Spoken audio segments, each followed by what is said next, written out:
मुझे उन्होंने बोला कि कभी तुमने देखी है सफाई से पता रोड मैंने कितनी जल्दी बनवा दी। मैंने मजाक में कह दिया कि वो पगडंडी है, वो ये एक्सप्रेस वे है।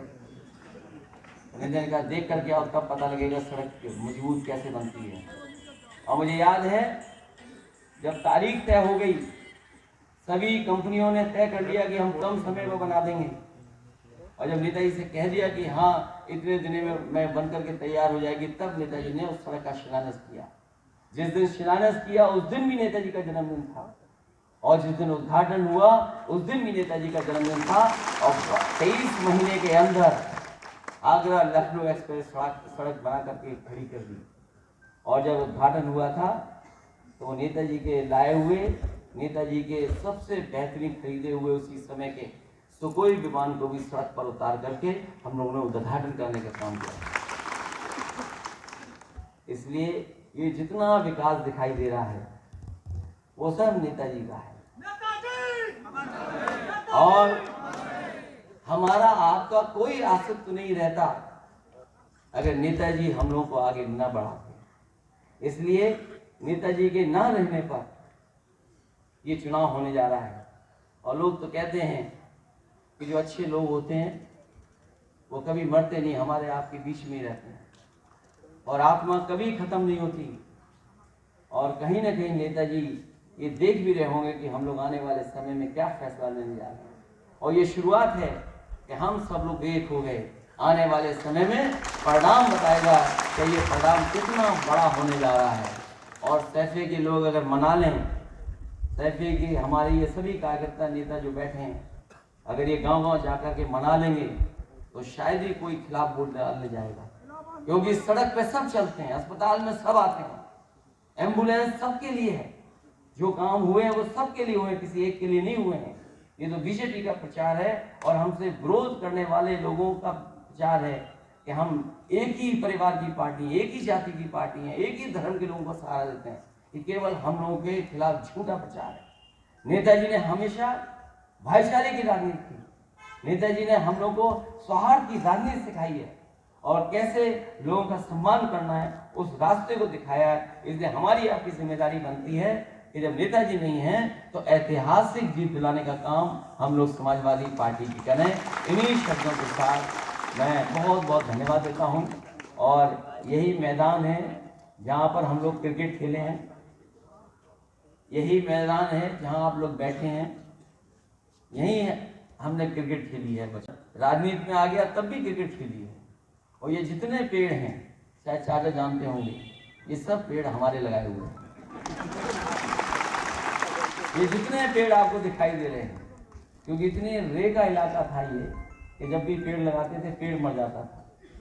फिर हम ढूंढ ढूंढ के लाए कि कौन सा पेड़ है जो रेत में चल सकता है, इसको ठीक कर करके सब पेड़ हम लोगों ने लगाए हैं। और आज भी मुझे दिखाई दे रहे हैं, सब हरे भरे पेड़ दिखाई दे रहे हैं, बड़े हो गए हैं। और बालन खीरा तो ज्यादा दिखाई दे रहा है, वो इसलिए भी ठीक है कि किसी बुजुर्ग को अगर पेट की तकलीफ हो तो उसको पीस के खा लें, चूर्ण बना लें तो स्वास्थ्य ठीक हो जाएगा। इसलिए मैं आपको बहुत बहुत धन्यवाद देता हूँ, बहुत बधाई देता हूँ। और 21 तारीख को, क्योंकि नेताजी का 22 तारीख का हर साल हम लोग जन्मदिन मनाते थे, क्योंकि नेताजी नहीं है हमारे बीच में, इसलिए 22 को यहीं पर हम लोग कार्यक्रम करेंगे। मुझे उम्मीद है कि आप सब लोग उस कार्यक्रम में शामिल रहेंगे, क्योंकि जिले स्तर पर कार्यक्रम हो रहा है और सैफई और आसपास के लोगों के लिए हम लोग कार्यक्रम यहीं करेंगे। नेताजी की याद में 22 तारीख को 11 बजे कार्यक्रम इसी पंडाल में अनुमति लेकर के हम लोग करेंगे। बहुत बहुत धन्यवाद, बहुत बहुत आभार प्रकट करता हूँ इस उम्मीद, इस भरोसे के साथ कि सैफई ब्लॉक सबसे ऐतिहासिक जीत दिलाएगा। और जो चाचा ने कहा कि ईवीएम का पूरा ध्यान आखिरी वक्त तक करना है, क्योंकि सरकार ये नहीं बताती है कि 20 लाख ईवीएम गायब हैं। डब्बे बदल सकते हैं तो ईवीएम भी बदली जा सकती है। और कभी भी लोग शिकायत ये करते हैं कि ईवीएम 15 दिन रखी हुई है तब भी बैटरी पूरी 100%। पिछली बार तो चुनाव जनता ने आपको जिता दिया था, लेकिन प्रशासन ने और बहुत सारी संस्थाओं ने मिलकर के आपको चुनाव हराया था। जनता ने वोट आपकी सरकार बनाने के लिए दिया था। पूरी जनता जानती है कि उत्तर प्रदेश में समाजवादियों की सरकार बननी थी। बैलेट में हम ही लोग जीते थे, 300 से ज्यादा सीटें जीते थे। इसलिए आखिरी वक्त का और फॉर्म 17 का जब मशीन सील हो जाए तो उसकी फोटो लेकर के अपने पास जरूर रख लें, क्योंकि उसमें ईवीएम का नंबर भी है, वोट कितने पढ़ करके कितने सील हुए वो भी है। उसके साथ साथ आखिरी वक्त तक देखना पड़ेगा, क्योंकि रात में कई बार 2 और 3 बज जाते हैं जब स्ट्रॉन्ग रूम सील हो पाती है मशीनें जाकर। इसलिए जहां दिन में हमें काम करना है वहीं रात तक हम लोग को जिम्मेदारी निभानी है, क्योंकि ये चुनाव बहुत महत्वपूर्ण है। इसलिए भी महत्वपूर्ण बन जाता है कि बंगाल में तो ये हारेंगे, बिहार में भी राजनीति बदल गई है, उत्तर प्रदेश ही है, और उत्तर प्रदेश ने तय कर लिया कि बीजेपी नहीं आएगी तो देश में कहीं बीजेपी नहीं आ सकती। इसलिए आपकी हमारी जिम्मेदारी जहां नेताजी के सम्मान किए वो तो है ही है, लेकिन देश की राजनीति को दिशा दें उसकी भी हमारी आपकी जिम्मेदारी बनती है। यही रास्ता नेताजी ने दिखाया था, उसी रास्ते पे चल करके हम लोग समाजवादी पार्टी को मजबूत करेंगे। बहुत बहुत धन्यवाद और बहुत बहुत आभार व्यक्त करता हूँ। आदरणीय शिवपाल सिंह यादव जी, समाजवादी पार्टी के बहुत ही वरिष्ठ नेता, पूर्व में रहे नेता प्रतिपक्ष आदरणीय राम गोविंद चौधरी जी, पूर्व सांसद तेज प्रताप जी, आदित्य, संचालन कर रहे रामेश यादव जी, दूसरे मंच पर बैठे हुए कुमदेश यादव जी और बहुत ही समाजवादी पार्टी के सभी सम्मानित नेतागण, विधानसभा जसवंत नगर ब्लॉक सैफई के सभी हमारे आदरणीय बुजुर्ग, सेक्टर प्रभारी, बूथ प्रभारी, प्रधान, पूर्व प्रधान, बीडीसी और सभी जिम्मेदार कार्यकर्ता साथी, पत्रकार बंधुओं, मैं सबसे पहले समाजवादी पार्टी के विधायक आदरणीय शिवपाल सिंह यादव जी का बहुत बहुत धन्यवाद और आभार प्रकट करना चाहता हूँ कि जिन्होंने यहाँ के जिम्मेदार कार्यकर्ता नेताओं को बुला करके इस महत्वपूर्ण चुनाव में अपील करने का काम किया है। लोकसभा मैनपुरी की सबसे बड़ी जीत दिलाने वाली विधानसभा जसवंत नगर और जसवंत नगर को सबसे ज्यादा जीत दिलाने वाला ब्लॉक सैफई, उसके कार्यकर्ताओं का मैं बहुत बहुत धन्यवाद और आभार प्रकट करना चाहता हूँ।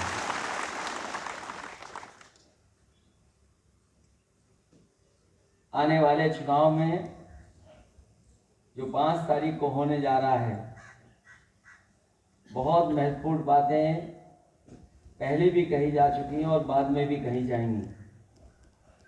ये जो चुनाव होने जा रहा है, ये विशेष परिस्थितियों में चुनाव होने जा रहा है। मैं आपको किसी को नहीं पता था कि हमारे और आपके ऊपर ऐसा चुनाव आ जाएगा और नेताजी हमारे बीच में नहीं रहेंगे। ये ऐसा पहला चुनाव है जब नेताजी हमारे बीच में नहीं है। और जहां तक सवाल नेताजी का है, यहाँ जितने लोग बैठे हैं कहीं ना कहीं नेताजी से सीधे सीधे जुड़े रहे हैं और नेताजी ने कभी भी जसवंत नगर के लोगों को अपने दूर का नहीं समझा, अपने परिवार का सदस्य ही समझ करके उन्होंने जिंदगी भर यहाँ के लोगों के बीच में काम किया। मैंने कई मौकों पर कहा कि नेताजी ने मैनपुरी को बनाया और मैनपुरी की जनता ने नेताजी बनाया। और सच्चाई यह है कि जीवन भर के संघर्ष ने और आप लोगों के सहयोग ने नेताजी को देश में नेताजी बनाने का काम अगर किसी ने किया तो जसवंत नगर विधानसभा के लोगों ने। उनके काम करने का तरीका यहाँ कोई ऐसा नहीं जो मैं जानता रहा हूं। नेताजी के साथ रहने वाले यहाँ के बहुत सारे लोग हैं और समय समय पर इनके परिवार के लोग भी जेल गए हैं। कभी कभी जिन्हें मैं पहचान नहीं पाता हूं, अपनी जेब से कभी पुराने सर्टिफिकेट निकाल करके दिखाते हैं कि देखो किस जमाने में हम नेताजी के साथ जेल में गए। इसलिए जब चुनाव होने जा रहा है और वो हमारे बीच नहीं है, इस चुनाव को पूरा देश देख रहा है। पूरे देश की निगाह इस चुनाव में है कि आखिरकार इस चुनाव में फैसला जनता क्या लेगी। और आज मैं ये कह सकता हूं कि पूरा देश देखेगा कि ऐतिहासिक जीत से इस बार समाजवादी पार्टी यहां से जीतने जा रही है। कई बार लोग कहते हैं कि बहुत दूरियां हैं। मैं आप सबको बता दूं, चाचा और भतीजे में दूरियां नहीं थी, राजनीति में दूरियां थी। चाचा और भतीजे में मैंने कभी दूरी नहीं मानी और मुझे खुशी इस बात की है कि राजनीति की भी दूरियां आज खत्म हो गई। इसके लिए मैं बहुत बहुत धन्यवाद देता हूं। अब घबराहट तो बीजेपी को हो रही होगी और इसलिए भी घबराहट हो रही होगी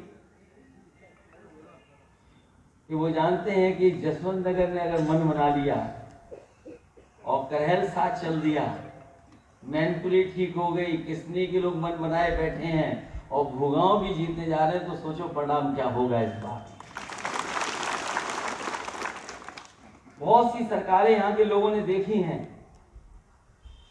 लेकिन एक पहली सरकार देखी होगी जो हर वादे को भूल गई हो और इतनी परेशानी, तकलीफ, साजिश और षड्यंत्र कोई पार्टी नहीं करती जितनी भारतीय जनता पार्टी करती है। और भारतीय जनता पार्टी की तकलीफ बड़ी अजीब है। न हकीम पे दवाई है उसकी, न किसी वैद्य पे दवाई है, और जितने अस्पताल बने हैं उस पर भी दवाई नहीं है। परिवार दूर हो तो कहते परिवार पे झगड़ा है, परिवार एक हो जाए तो परिवारवादी पार्टी बोलते हैं। और ये तकलीफ भाजपा के लोगों को है और रहेगी, क्योंकि वो हर जगह कमी ढूंढते हैं। इसलिए इस चुनाव में, क्योंकि बहुत अलग तरह का चुनाव होने जा रहा है, ये जो समाजवादी रास्ता नेताजी ने दिखाया है, उसी रास्ते पे हम लोगों को चल करके समाज और देश की दिशा बदलनी है। ये तमाम समस्याएं जो दिखाई दे रही हैं, इनका अगर कोई रास्ता है तो वही रास्ता है जो नेताजी ने रास्ता दिखाया। जो नेताजी का रास्ता था राजनीतिक रास्ता, जो नेताजी ने सामाजिक रास्ता दिखाया और जिस लड़ाई को लड़ने का काम किया, उसी रास्ते से खुशहाली आ सकती है। ये तमाम दावे करते हैं विकास का, ये विकास का दावा बीजेपी न करे। अपने भ्रष्टाचार का दावा तो कर सकते हैं, सड़कों पे गड्ढे का दावा तो कर सकते हैं, लेकिन जितना भी विकास अगर हुआ है तो वो समाजवादियों ने यहाँ का विकास कर करके दिखाया है। और अगर हम पीछे मुड़ करके देखें 35 साल 40 साल पहले, यही सड़क इटावा से मैनपुरी वाली कैसी सड़क थी, और जो आप बोल रहे हो आपके जमाने का जो पुल है तो 2 बसें नहीं निकल सकती उसमें। वो जो लोहे का पुल कभी कभी दिखाई देता है हमारा वाला, वो आज भी किस जमाने का बना है, और आज कैसी सड़क हो गई उस पुल से। अगर चाहे तो 2 लोग नहीं निकल सकती गाड़ियां, 2 नहीं निकाल सकती गाड़ियां। तो सोचो कैसा जमाना देखा और कैसा नेताजी जमाना बना दिया। कहां सड़कें थी, अगर हेलीकॉप्टर उतरता था तो हम और आप एक दूसरे को पहचान नहीं सकते थे, न जाने कितना रे हमारे और आपके चेहरे पे लग जाता था। यहाँ जितने पुराने लोग बैठे हैं, उन्होंने बढ़ते हुए, बदलते हुए और चीजों को संभलते हुए देखा होगा। इसलिए मुझे पूरा भरोसा है कि हमारे बुजुर्ग, इन्हें पता है कि कहां से हमारी लड़ाई शुरू हुई थी।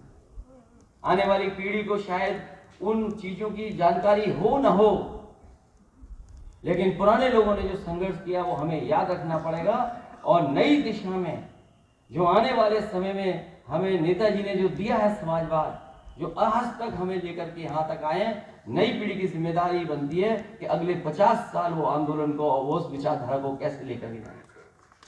तमाम समस्याएं हैं। ये जो अस्पताल है यही नेताजी की देन है। हाँ, छोटा अस्पताल बन रहा था, आज मेडिकल कॉलेज है। हाँ, थोड़ा बहुत छोटी जगह बन गई थी अस्पताल के लिए, और आज इतना बड़ा अस्पताल है कि जो लोग कभी ग्वालियर और आगरा जाते थे इलाज कराने के लिए, वो आज सफाई में इलाज उनका हो रहा है, वो नेताजी की वजह से। और मैंने कई मौकों पर कहा, और वो सड़क का मैं इसलिए याद दिलाता हूं, अभी जब देश में सूची बन रही थी कि देश के सबसे अच्छे एक्सप्रेसवे कौन से हैं, तो देश का सबसे अच्छा एक्सप्रेसवे कोई निकला है तो वो आपका आगरा लखनऊ एक्सप्रेसवे। और ये कम समय पर इसलिए बन गया, अगर नेताजी जिद नहीं करते, नेताजी नहीं कहते उस दिन, तो शायद हम लोग 22 महीने या 23 महीने में नहीं बना पाते। जिस समय शिलान्यास के लिए बुलाया था नेताजी को,